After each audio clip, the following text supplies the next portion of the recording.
This is Big Tony Z. I wanted to do a special video on time signatures. I was recording a friend of mine on guitar. There was a part that he was kind of having troubles with, not so much like fingering the notes or anything, but staying in time with the metronome. Right now I'm in 96 for this project because this audio file fits at 96. Any drummer will tell you that a slow tempo is harder to play to than a fast tempo. I think any musician could probably agree with that. When you're recording at a low tempo, you have a lot of space in between the click in your ear. So you're actually having to subdivide with your notations. If you're playing eighth notes, you're going to have that and, one and two and. You're going to have the and beat silent. So you're basically going to have to make sure on your own with subdivision that you're on the money. When I was recording him, kind of loose. That's the best terminology I can think of. Like when a band plays on stage together and everybody's tight and the band's tight, everything sounds good. But if like the bass player's behind the drummer and the guitarist is off in his own world, it just doesn't sound good. Even if the music itself is good, if it's not performed right, it's not going to sound good. So I needed to figure out a way to help him record into it, because you know how it is. You really only have to do one good take in retrospect. Obviously a lot more goes into it, but when you're talking about recording, and some may not even know this because they've never been to a professional recording studio, but you're going to be doing the same take over and over and over for one reason or another. And you got to be able to reproduce the same, if not better, each time. It's my job as a producer to find a way to get that out of them. Okay, let's take it back to 96 just so it's easier to visualize. So we have 4 bars, and this part's good. Like, let's say that that's a guitar part or a bass synth or something that has been recorded already and it's good. You don't want to alter it. In this part, the guitarist comes in a lot faster, like 8th notes or maybe 16th notes, and like I said, they're loose. They're not tight. So what do? FL Studio 12 and older, the only thing you can do is double up your project. Like, so this is what, 3? Yeah, so we'd have to make this 4, 5, 6. So we'd basically have to do that and then move it over here, because when I take this to, hold up, well, I guess I can just visualize it, but we're going to bring this up to 192, and now we've doubled up the metronome. So before we had that slow click, and now it's doubled up. And a lot of times when recording, if you can hear the click doubled like that, you can follow along a lot better. And then it's a quick shift over, shift the audio over, and it's in time, or it's on the beat. Basically you can move it behind the initial beat to give it more of a swing or a laid back feeling. But if the actual subdivision in the recording itself is off, then you're going to have a real bad time. You're going to have to edit it, and that's possible. You can do that as well. But I'm showing you something that is super simple to do, and it's a quick fix for when you're in real time, working with someone and they're all discouraged and or losing their vibe.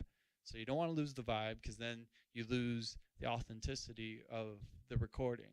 Oh, and a big thing, because me personally, I work with audio and MIDI. So I'll record stuff like percussion, and like I said before, I don't want this to get messed with. So if I were to double up the BPM so I could record, a guitar part better, I won't be able to use MIDI, because all the MIDI is going to be registering to a 192.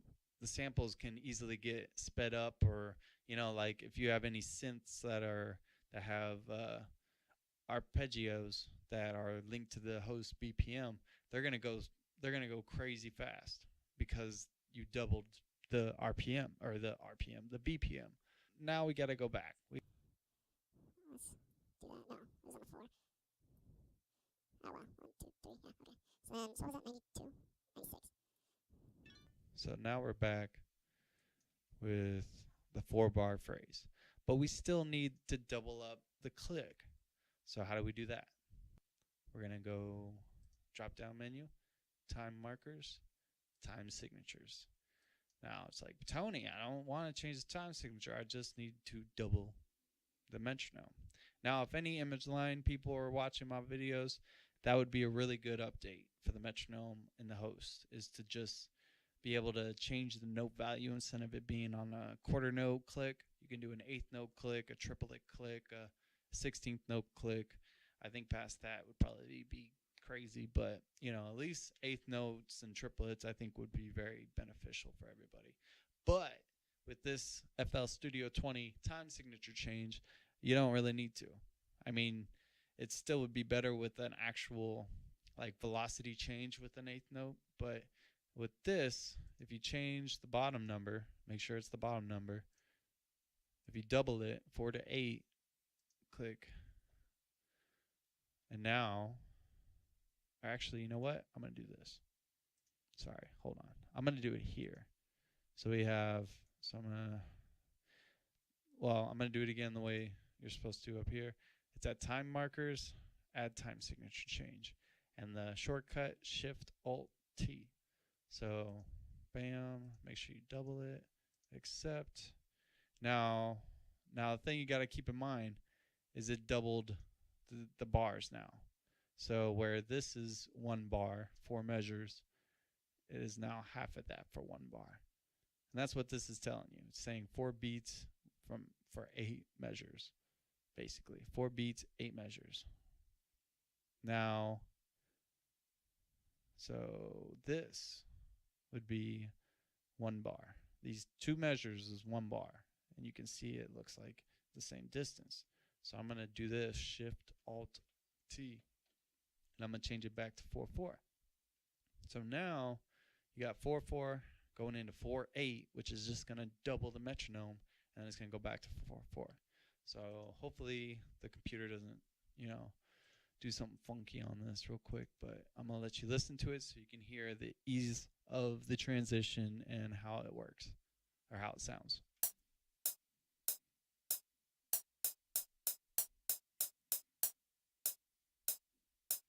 It's so much more efficient this way. You don't have to double up the BPM. Everything's going to be synced up the way it's supposed to. You can use MIDI. It's not going to alter your MIDI. You can still use audio. It's the ultimate way to do this. And it really does help a lot, especially if recording with someone and you need to kind of give them a better sense of where the energy is. At 96 BPM, or even like I was saying earlier, at 80 BPM, it's kind of, when you hear a drag between these 2 hits, it makes you feel dragged. You feel slow. So when you hear that double time, it really does kind of get you up. You know what I mean? So even just hearing that can really like jumpstart a musician's kind of energy, and they can perform a better recording for the project. Hopefully this kind of gives you another tool in your arsenal for when you're actually working with clients. Please give this a like and subscribe to the channel so I can keep putting this stuff out. I'm going to eventually put a little intro video for the channel. I know I don't have one yet, so y'all like, I don't know who this guy is. So I'm gonna get one out, introduce myself and all that fanciness. So until then, just like and subscribe. Thank you. Have a nice day.